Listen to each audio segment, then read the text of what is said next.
As always, this is your weekly most comprehensive look at the world of business and economics. Welcome to Business Redefined. I am Julian Amboko, and tonight we are discussing matters the Sandbox. Now, you'll remember in March 2019, the Capital Markets Authority issued the Sandbox regulations, and many are still asking, what exactly is a sandbox and why is it critical for Kenya's capital markets? Well, on set, I'm joined by the Manager for Corporate Approvals and the Chairperson of the Sandbox Review Committee, that's Mr. Nyale Yanga at the CMA. Welcome on set.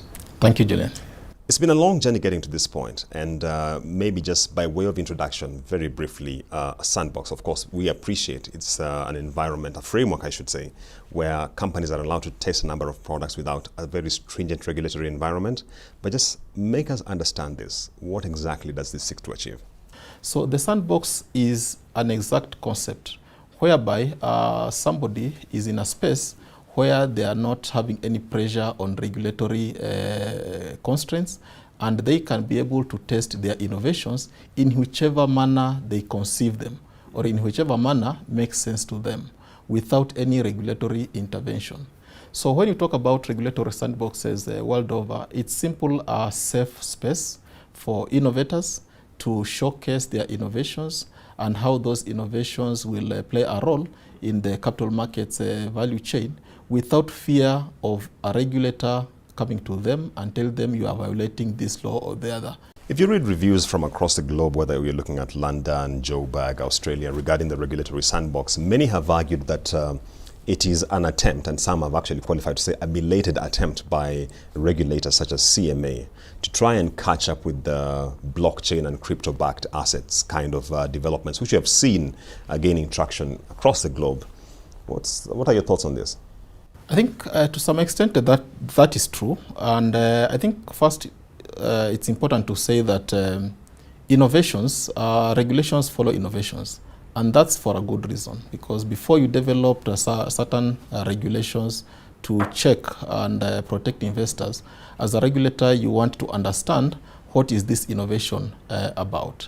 So it's properly in order to allow innovations to thrive, and then the regulator to come and see what type of safeguards you want to put in place to develop some space to secure the interest of investors. So in the innovation world, of course, there have been a lot of hype on blockchain, crypto assets related space. But we'll surprise you that in our sandbox, there are quite a number of innovations which come our way. Actually, the blockchain and the crypto currency, whatever, is just a small subset of the innovations globally look like. So in our sandbox, for example, we have been testing things to do with securities lending and borrowing platforms, for example, crowdfunding platforms. You are looking at tokenization of assets, for example. You are looking at robo-advisory, where you would go to an investment advisor and you give them your risk profile, and based on that, they tell you can invest in assets 1, 2, 3. Here is a system which can capture that and give you a snapshot of where you are as an investor. So there are quite a number of innovations which come through, blockchain related being just a subset of them. Some critics of Kenya being an innovation hub, or Silicon Savannah as normally said, normally argue that the challenge with what we call as the Kenyan innovation is that it's just a build-up. So for example, if you look at a lot of the fintech that we look at, it's really pivoting the mobile payments platform. So there is just an add-on, for example, to a product which already exists. Is this something you are witnessing, or what are your thoughts around this? Yes, it's something which you're witnessing, but of course there are also other innovations which play totally outside that basic framework. Of course, I think as a country we are proud that we are one of the pioneers of M-Pesa, for example, and M-Akiba, which is a mobile money-enabled bond where you can bind fixed income securities through your mobile phone. That formed the foundation for other innovations to thrive out of them. So we've been having innovations which are building on that platform. How best do you link your monies in M-Pesa to an investment product through a certain platform, and with the proper safeguards that come to it. But also, most importantly, you have other innovations which are totally outside the base of the M-Pesa or the mobile money networks. And Sandbox ideally would seek to attract more innovators into the domicile market. Is this something you'd say you're witnessing thus far in the Kenyan space? We have been attracting both domestic innovators as well as global innovators who come to test their products in our sandbox. And just to mention that even some of the innovators are actually big entities, big mobile network operators who want to say, I have this particular innovation. I'm not very sure how it will play out. Can I test it in the sandbox? We have big licensees of ours who are already in the space, but they have a certain innovation that they want to test. And so it is attracting both the local and also both international. We have had interest from people from Abu Dhabi coming to test their products here. We have had interest from people from the UK and from all other parts of the world, making a lot of inquiries on how they can test their products. And for us as a country, I think that's a positive thing, because once they test their ideas here and those ideas are proven to be successful and they set up shop here, I think we are creating more products for our market, as well as creating jobs for our people. I see. Mr. Yanga, if you look at the structure for jurisdictions such as Singapore, as far as the regulatory sandbox is concerned, there are incentives. For example, tax exemptions for companies which are trying some of these products in that sort of environment. We don't seem to have such in Kenya. Do you feel that is a derailing factor? I think to start with that, I think different countries have different policies. Different countries adopt different regulatory approaches. And the same is replicated by the tax authorities. So we can't 100% replicate what other countries are doing in terms of tax incentives. But I think what we are seeing in our country, and from the experience of those firms which are coming into the sandbox, that is not necessarily a big inhibitor, considering some of them are already big players who have been paying taxes anyway, and part of them being good citizens, they have been doing that. We also have startups. We can't say it is 100% smooth. We also have startups who would have benefited from such tax incentives. But I think from the experience we have, when people are coming to test the idea, they are more concerned about, will this idea make business case? Will it be successful once it's tested? Once I roll it out to the mass market, will I be able to make money? Will it add value in the capital markets value chain? One of the challenges that we normally witness out here, they'll tell you, is that we have a number of extremely complex products being rolled out, yet we have relatively weak uptake of even the very simple products. For example, trading stocks, the activity in the retail side is not as robust as perhaps we would have desired it to be, yet we're talking about derivatives and many other products, and now we're talking about even a regulatory sandbox. Don't you think perhaps more emphasis should be laid on widening the knowledge on the already existing products, just to play the devil's advocate here? I think you're right. I think we have done very well as a market and as a regulator to introduce as many products as we can in our market. Of course, it's a journey, just like any other jurisdictions have gone through when they introduce new products. It takes time for some of them to mature. But as we allow those products to mature, I think it's important that as a regulator also we continue working with the basics. Why it's called a capital markets is because it's a place where the people who have the money and the people who need the money, they come and meet. And that is the basic principle. Either it's equity capital raising, whether it's debt capital raising, that is the basic principle of a capital market. And so I think in as much as we are really pushing forward and trying to see all these other products come on board, which is good, and we are allowing them to take their natural course for them to become mature. If you look like the derivatives market, for example, it has started slowly, but I think it's building up. Among other products which probably we have put the necessary regulatory frameworks, but the uptake has not been that much.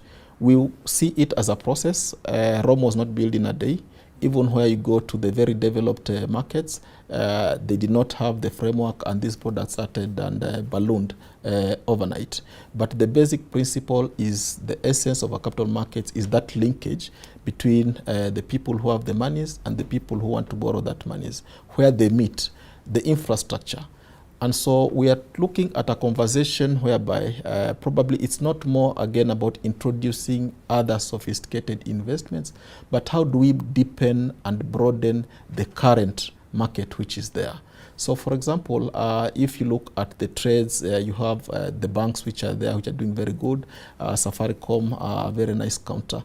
How do we ensure that there's more liquidity in these companies which are already there? So you probably may want to have as many listed companies as possible, but if you have the likes of KCB, Safaricom, 10 of them, that's already a very deep market.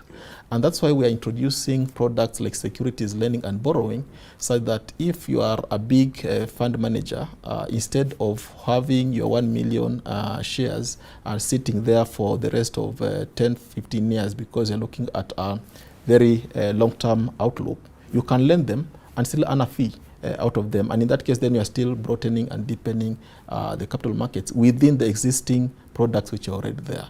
So look at it, it's a journey, but I think we are getting there. All right. And that point by Mr. Yanga takes us to a short break. Remember, we're discussing the regulatory sandbox spearheaded by the Capital Markets Authority. Don't touch that dial. We'll be right back with a lot more.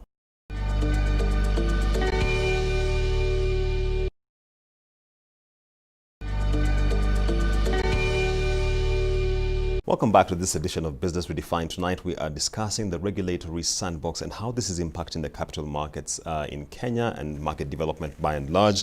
And on set, I'm joined by Nyale Yanga, who is the Corporate Approvals Manager at CMA and of course the Chairperson of the Sandbox Review Committee. There is out here, if you look at reviews from across the globe, that many times we don't ask the question, how much does it cost to run this sandbox regulatory environment? How is it from the Kenyan standpoint? Yeah, so I think that's a fair point, and there are different approaches. There are different sandbox approaches which different jurisdictions have adopted. Now, to split them into two, just to make them simple, you can have a physical sandbox or what we call a virtual sandbox. Now, in a physical setup, of course, you have the physical infrastructure, you have the office space, you have computers, you provide internet, there's manpower, people who can take people to test their products there. That becomes expensive because you need to provide all the necessary infrastructure. The route we took ourselves is to have a virtual sandbox where our role is to guide innovators how to navigate the regulatory framework, how to test their innovations from the comfort of where they are working from their own offices, where they are working from home, or whichever part of the globe they are working with. And that is serving us very well because even in instances where the COVID pandemic has brought, where physical interactions has been reduced, people can still test their products at the comfort of their homes. Now, when you are looking at Kenya becoming the center of business and being the heart of African capital markets, then you're not looking at people who are domiciled here. You are having people who are testing their products all the way from the UK, all the way from Abu Dhabi. And so even having that physical infrastructure, I think over time, it's going to be thinner and thinner, and people are moving more towards virtual sandboxes. So in our side, not very expensive. Of course, there's a lot of human manpower which is involved in it and a lot of time. The Sandbox Review Committee draws from subject matter experts from various departments who come together to look at these innovations, and most importantly, even to handhold them to understand the route they are going, to understand what is the ultimate objective, to understand the business case, and not to put themselves in their shoes, but to guide them to see that if this was tweaked in one or two aspects, then we expect this to deepen our capital markets. So expensive, yes, because we use a lot of manpower in it, but not as expensive as we would have had if we had a physical space and run as physical sandbox. Please walk us through the life cycle from admission into this regulatory environment to the exit, and what options do we have as an entity having gotten to the exit point?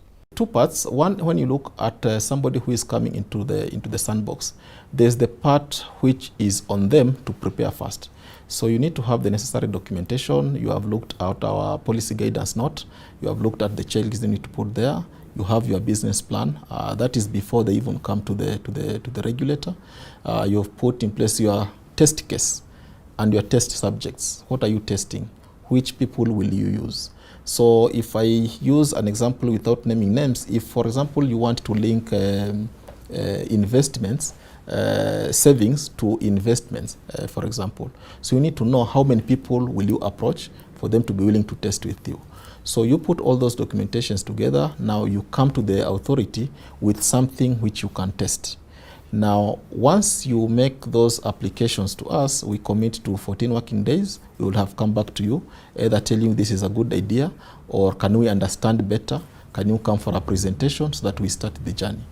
Now, once we have gone through that back and forth, because we'll tell you, can you look at it this way? What is the risk? What is the target? What is the business case? Have you entered into any contact with the person which you'll be the test subject in this particular matter? And all that is done. You also need to tell us, according to your test plan, how long do you think you can test this product to achieve a certain level of comfort that if you are to roll it to market, you'll have addressed all the significant risk and it's good to be scaled to business. Now, our policy guidance note gives 1 year for people to test, and in a very stretched circumstance, if within 1 year you have not achieved all your test objectives, we extend you another 1 year. So in a very stretched level, we talk about 2 years for you to be in the sandbox. But from experience, guys have been able to test their parameters and finish their test plan and achieve good results in less than 1 year. Okay. Yeah. Upon which, if it's positive, then I get to the exit point? Or? Yes, exactly. So I think upon exit, we have various options. One, you could be testing something which is in line with a certain license. Probably the regulations just need to be tweaked to accommodate. So you can be licensed. You become a licensee of the authority. In some instances, you can be given a no objection for you to operate in the capital markets. If the testing did not go well and the test results were not achieved, then it can be a denial that you cannot operate in this particular market. So the end result is majorly determined by what was the objective, what was the type of innovation that was being tested. And some have argued, reading reports from various regulatory environments across the globe, that the evidence of sandbox-driven regulatory change is scanty. Just to say that much as we are gaining so much traction with many jurisdictions adopting the sandboxes, the evidence that they are actually yielding the desired impact is very small. What do you say about this? So I think we could look at some basic statistics. In 2016, when the Financial Conduct Authority in the US started this idea of the sandbox, you are looking at around 68 firms which showed interest. Around 24 of them went ahead to test their ideas. If you look at the Australian side, when they started, around 257 companies showed interest. A number of them fell through, of course, I would expect, and a number of them proceeded. If you look at Abu Dhabi global markets, for example, we are talking about 68 companies showing interest for the first cohort, and that has been a journey going on. So if you look at these statistics, even if you don't look at the numbers, the impact, even if half of these ideas were to materialize, then in a market where you have received 60, 70, 200 expression of interest, even if you have 50 of them materializing and they go to scale, you can imagine the impact in terms of job creation, in terms of businesses for people, increasing wealth, and diversity in terms of asset classes. But having said that also, the regulatory sandbox is not the only avenue where regulators use to regulate the market. So there's an area of they need to complement each other. You have the regulatory sandbox. You have some regulators who have chosen in some instances, wait and see. Let me see how this innovation evolve, then they'll come in. There are those who would outrightly give an objection, like we do in some instances, or amend the regulation to accommodate that particular innovation. We have instances like in the ongoing debate on digital currencies and everything. You have had some central banks who have actually developed their own prototype so that they understand this particular innovation. So as a regulator, all these instruments are at your disposal. It's just a matter of how do they complement each other and what do you want to use at what particular time. Okay. Yeah. One of the drawbacks which has been cited facing sandboxes in various jurisdictions is that majority of them are single regulator led as opposed to multi-regulator led. Do you feel this is a justified concern? And Kenya, I think in the Kenyan case, we are single regulator led. How is this impacting you? You're right. And where you find that the sandboxes are single regulator-led, you'll find that at the background, there is one regulator for the whole financial sector. But also, there are also other jurisdictions which are structured like ours, where you have regulators looking at the same financial sector, just like the way we have in Kenya. So you have the central bank looking at the banks. We have here looking at capital markets, retirement benefits, insurance, and SACCOs, which is not a bad thing in itself. The most important thing is how do we collaborate? How do we come together to ensure that there are no regulatory linkages, there are no regulatory arbitrage in the process? And when it comes to innovators, how do we ensure by working together an innovator can have a seamless process of rolling out their innovation, irrespective of just focusing on who is spearheading the regulatory sandbox. So, for example, we have worked very well with the other regulators. Actually, there is a joint financial sector regulators forum where the technical people meet and headed by the joint boards. And within the structure of that, there is a committee which looks at innovations and technology and everything. That's one aspect. But also at sandbox level, when we get an applicant who, for example, is testing something in capital markets, it has an angle in banking or an angle in insurance, then it's a phone call away, because we work together, we liaise with our fellow regulators to see how that can be progressed. How many firms do we have right now active in the sandbox environment, and what's the progress? Yeah, so far we have 7 firms which we have admitted into the sandbox. We have also some firms which have given them some no objections to proceed and get the test partners. But what is more good for us is that we have a pipeline of around 10 to 15 companies which are keep on coming to us, can I test this, can I test this? And at various levels of testing. Or inquiries and trying to put the documentation together. So in fact, when we look at our targets, when we are coming up with the framework, the results have been very positive. We have actually overshot some of those expectations, and the future looks like many more companies will be coming to test their sandbox. Right, and that point by Mr. Yanga takes us to the close of our conversation on Business Redefined tonight, where we have been focusing on the regulatory sandbox spearheaded by the Capital Markets Authority and the incubation of the ideas which are being funneled on that side. Up next is the Markets Report.